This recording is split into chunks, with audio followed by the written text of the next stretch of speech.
మనము మిగతా 50% కేంద్ర ప్రభుత్వం చేసేట్టు పెట్టినాం. ఈ ముఖ్యమంత్రి ఏమంటాడు, పేదవాళ్ల పథకాల కాడికి వచ్చే వరకేమో పైసలు లేవంటాడు. కానీ ఆర్ఆర్ఆర్ దక్షిణ భాగంలో మాత్రం కేంద్ర ప్రభుత్వం చేయొద్దట, రాష్ట్ర ప్రభుత్వమే చేస్తుందట 13,000 కోట్లు పెట్టి. ఎందుకో ఎరికేనా?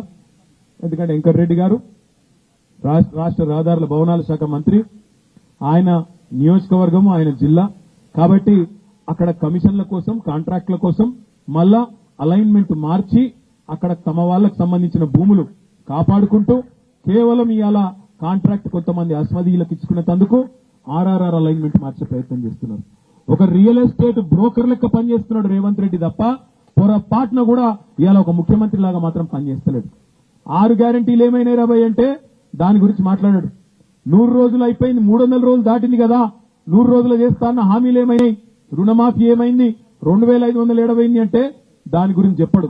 మాట్లాడితే మూసీ అంటాడు లేదా హైడ్రా.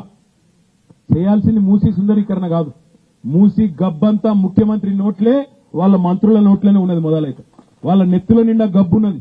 దిక్కుమాలిన మాటలు, దిక్కుమాలిన ఇష్టం వచ్చిన రోత ఉట్టించే మాటలు, మామూలు మనుషులు మాట్లాడే మాటలు కూడా కాదు. ఇడిసిపెట్టాం ముఖ్యమంత్రి, నీ గబ్బు మాటలకు, నీ మంత్రుల చెడ్డ మాటలకు చూస్తా ఊరుకున్నాం. చాలా రోజులు 4-5 ఏళ్లు ఇష్టం వచ్చినట్టు పిచ్చోన్లే కొరినా ఊకున్నాం. కానీ ఇలా బాధ్యతలో ఉన్నావు, ఇక నుంచి వదిలిపెట్టాం. ఆల్రెడీ నేను పరువు నష్టం దావా వేసినా, ముఖ్యమంత్రి మీద కూడా తొందరలోనే పరువు నష్టం దావా వేస్తా. ముఖ్యమంత్రి మీద వేస్తా, నా మీద అడ్డగోలుగా మాట్లాడిన మంత్రి గారిని కూడా ఇడిచిపెట్టా. క్షమాపణ చెప్పేదాకా అటు క్రిమినల్, ఇటు సివిల్ డిఫమేషన్ 2 సూట్లు కూడా వేస్తా, వదిలిపెట్టా అనే మాట కూడా నేను విజ్ఞప్తి చేస్తా ఉన్నా.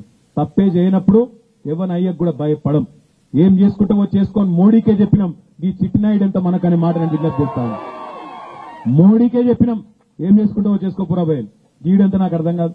గింతంత తోడు ఏదో అడిమారి గుడి దెబ్బలు ఆయన పోయి కూర్చున్నాడల్లా. ఇక ఆగుతలేడు. ఇక ఆడికెళ్ళి నేను చేశాను, పొడుగు అయిపోయినా, పెద్దోన్న అయిపోయినా, కూల కొడతా.